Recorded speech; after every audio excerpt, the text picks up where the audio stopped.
Hello everyone, it's UnsungNPC back here with another class video for Pillars of Eternity for you. Today, we are looking at the Rogue. Rogue is a favorite of a lot of people out there.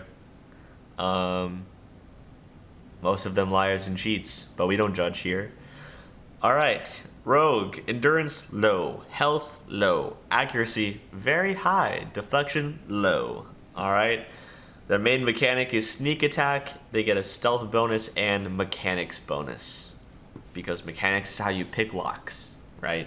It's how you pick locks. So here we go. Alright, some special abilities. Okay. We're gonna try to go over these in level order if we can navigate this page successfully. Sneak attack.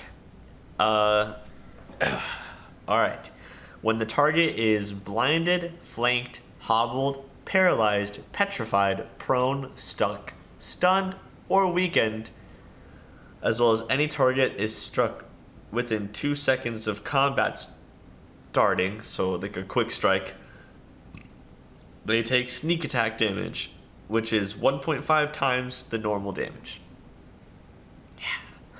Next we have crippling strike. This is a key ability. You will use this a lot, probably. Alright, it's 2 per encounter. The rogue attacks his or her enemy's ability to move around effectively, which inflicts extra damage and also hobbles the enemy on a successful hit. That also makes it to where they're hobbled, so after you hobble them, you can then continue doing sneak attack damage to them. What a wombo combo, guys. Wombo combo. Any other level 1s? We're looking for other level 1s. I saw one. That might be it. Okay. Blinding strike. A dirty attack that makes the opponent unable to see, inflicts extra damage, and blinds them. Also a great ability. Only once per encounter though, but still great. And lets you use sneak attack because they are now blind. Yeah. Alright. Okay. Level 3. Dirty fighting. A rogue employs a variety of underhanded tactics, turning some of their hits into crits. This is just a nice ability. Just converts hits to crits. If you're an Orlan, they have an ability that also converts hits to crits, and these will stack. So you will have a lot of hits being converted to crits if you do that. I can't remember if it was the Hearth or the Wild ones that did that. But yeah, that's pretty crazy. Escape. Once per encounter, allows the rogue to break engagement and expertly avoid the next attack. I use this all the time. Pretty much use it every encounter. Because it's a good way to just get around. You don't even have to use it to exit a fight. You can use it to jump to a new target. If your target dies, you can just be like, hop over here real quick.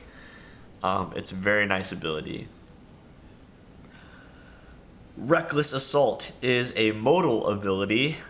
Causes the rogue to dive into battle without a second thought. You lower your deflection, but you increase accuracy and weapon damage. This is a good modal ability because if you're the rogue, your goal is to not get hit anyway, to be out of the line of fire. So your deflection's not necessarily a priority. Unless you're one of those people who obsesses about having everyone having crazy armor all the time, then maybe you don't like this modal. I love this modal because my rogues are not usually in danger, and I will just have them go hard with extra accuracy and extra damage, because why not? Alright, are we on level 5 yet? Yes. Level 5. Riposte. Incoming melee attacks that target deflection and miss have a chance of allowing an instant full attack riposte, only active with melee weapons equipped. So you have to be a melee rogue for this to work. But if someone attacks your deflection and misses, you have a chance to riposte, which is pretty freaking cool. Next is Finishing blow. The rogue looks to finish off an injured opponent with a precise, deadly strike made with an accuracy bonus that increases in power the less endurance the target has. So, the less health they have, the more accurate this final finishing blow is going to be. But it's basically a good way to just finish someone off. It's 2 per rest, so I like to save it for bosses or other big baddies that you've taken so long to get down health, and you're just like, I just want to finish you already, so you just finish them. That's what I use it for. Deep wounds. Alright. All slash, pierce, and crush damage caused by the rogue also does raw damage over time. That's pretty cool. You're just constantly doing damage. Even more DPS, which is awesome. Okay. I think we're on level 7 now. So, coordinated positioning. I haven't really messed with this one too much, to be honest. I mean, I've only used the rogue companion from White March. I've never actually played as a rogue. But, you're able to switch places with a target. Although automatic if you target an ally. If you target an ally, you guys switch automatically, no problem. If you target a enemy, you have to hit versus their reflex. To see if it works. But it's kind of a cool, do a little switcheroo on them. Sounds cool. And what is that? That's 2 per encounter. That's actually a lot of usage out of that ability, to be honest. More than I would think I would need. Adept evasion. The rogue becomes especially skillful at dodging attacks, converting many reflex grazes to misses. How nice. Fearsome strike. The rogue attempts to greatly hinder an opponent by targeting areas crucially important to their ability to fight, inflicting extra damage as well as weakening and hobbling the target. Oh, targeting. Okay. So you do a nice, big, strong attack that hobbles and weakens them. That's intense. Very cool. And then Withering Strike. The rogue aims for a vital area, inflicting extra damage and weakening the target. That's a nice one. Once per encounter. Seems like once per encounter is not kind of like not a fair deal. But, you know, still good. If you pair that with Crippling Strike and Blinding Strike, you've got a lot of things that can cause people to have a status that will make it to where you can sneak attack them, which is nice. So I feel like having all 3 of those is a good combination because you can just keep doing them to people, which is cool. Talents. Backstab. Dramatically increases damage done from invisibility at close range. Great. Deflecting Assault. This modifies Reckless Assault, so it just reduces the deflection penalty. So you'll take like a -3 to deflection instead of -8 or something like. Yeah, I think that's what it is. Whenever using Reckless Assault. Shadowing Beyond. It's 2 per rest. The user becomes invisible, immune to engagement, untargetable, and break engagements for 10 seconds. So you turn invisible temporarily, and then you can just move. And if you attack or cast a spell, then you end the invisible state. But that would be cool to use, and then you just sneak attack. Very cool. Vicious Fighting enhances Dirty Fighting. Which just increases the percentage of hits converted to crits even further. So you could just be really stacked and just doing so many critical hits. That would be crazy. Okay, White March abilities. Ba-da-da. First, from White March 1, Smoke Cloud. If successful, it's an AoE, and the foes will become distracted. It's once per encounter, so you distract everyone in the area, and then you start doing sneak attacks on them. You're distracted. You're distracted. You're distracted. You've got Sap. I have never used this one, really. It's 2 per encounter, though, and it stuns the target. That's actually really nice. It is very late. It's level 13, but 2 times you can stun. That's pretty great because stun's a good debuff, and also you'll get sneak attack. From White March to Shadow Step. Shadow Step's really cool.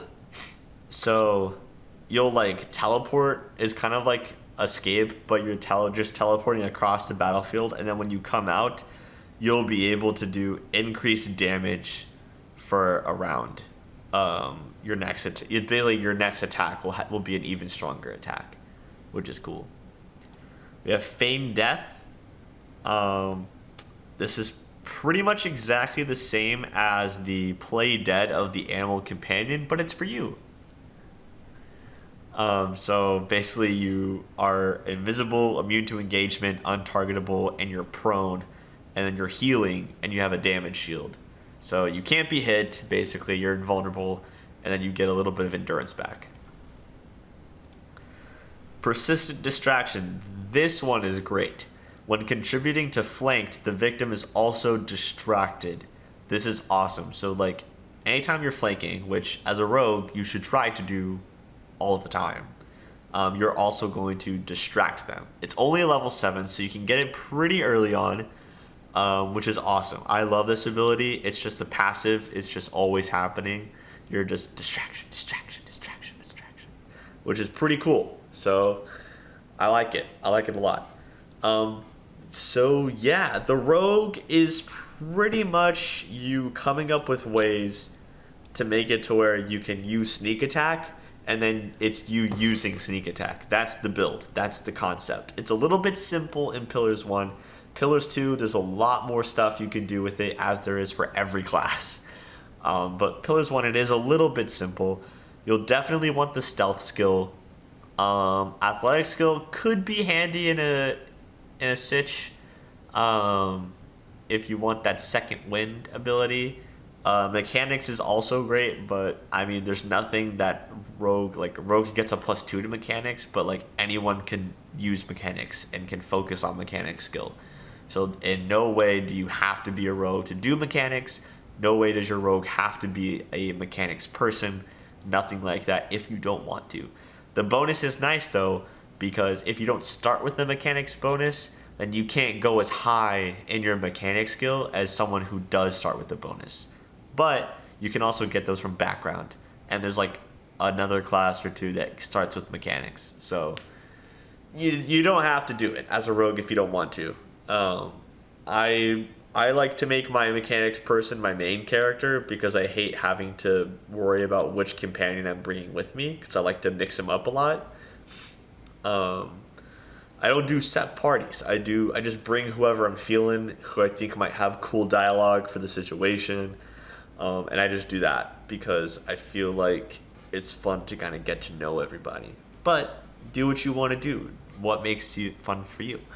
Yeah, I'm UnsungNPC. Whether you're new to the channel, a veteran of the channel, new to CRPGs, veteran, or Pillars, whatever, glad to have you. Hope this video was helpful. Kind of take a look at what the rogue is all about. It's about debilitating people and then sneaking up on them and stabbing them in the back. A lot. That's what it's about. So if that wasn't clear before, I hope I've cleared that up for you. And maybe you want to try out rogue. Maybe you don't want to try out rogue because it's a little simple. Maybe you want to wait until Pillars 2 and see what kind of fun you can do with those classes. So whatever works for you, have a good time, have fun. That's all that matters. Don't listen to whatever the build guides tell you, what everyone tells you is the best way, min-maxing bullshit, any of that. As long as you're having a good time, then you're having a good time. And who cares what anyone else says? But I will catch you guys in the next one.